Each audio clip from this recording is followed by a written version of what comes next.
গাজা একটি মুসলিম ভূখণ্ড। দীর্ঘদিন ধরে চলা ইসরায়েলি আগ্রাসনে রক্তাক্ত সেখানকার আকাশ বাতাস। এবার এই যুদ্ধ বন্ধে নেতানিয়াহুকে কঠোর হুঁশিয়ারি দিল খোদ ইসরায়েলি সেনাবাহিনীর সদস্যরা। শুধু তাই নয়, ফিলিস্তিনের সাথে সংহতি জানিয়ে মালদ্বীপে ইসরায়েলিদের প্রবেশে নিষেধাজ্ঞা জারি করেছে সেখানকার সরকার। এজন্য দিনে দিনে কোণঠাসা হয়ে পড়ছে দখলদার নেতানিয়াহু বাহিনী। গাজা চলমান যুদ্ধ বন্ধের দাবিতে প্রধানমন্ত্রী বেনিয়ামিন নেতানিয়াহুর কাছে আবারও চিঠি পাঠিয়েছেন কমপক্ষে 150 ইসরায়েলি সেনা সদস্য। অবিলম্বে যুদ্ধ বন্ধ, ইসরায়েলি জিম্মিদের ফেরত আনার দাবি জানিয়ে এ চিঠিতে স্বাক্ষর করেন আইডিএফের গোলানি ব্রিগেডের সদস্যরা। এর আগে গত সপ্তাহের বিমান বাহিনীর 1000 ও গোয়েন্দা বাহিনীর কয়েকশো সদস্য নেতানিয়াহু বরাবর যুদ্ধ বন্ধের দাবিতে চিঠি পাঠিয়েছেন।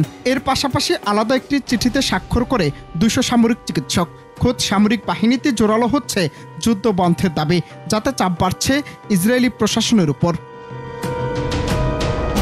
শুধু তাই নয়, এবার পর্যটনের জন্য জনপ্রিয় দেশ মালদ্বীপে ইসরায়েলের নাগরিকদের প্রবেশে নিষেধাজ্ঞা দেওয়া হয়েছে। ফিলিস্তিনের গাজা ইসরায়েল নৃশংসতার প্রতিবাদে নিষেধাজ্ঞা দিয়েছে মালদ্বীপ সরকার।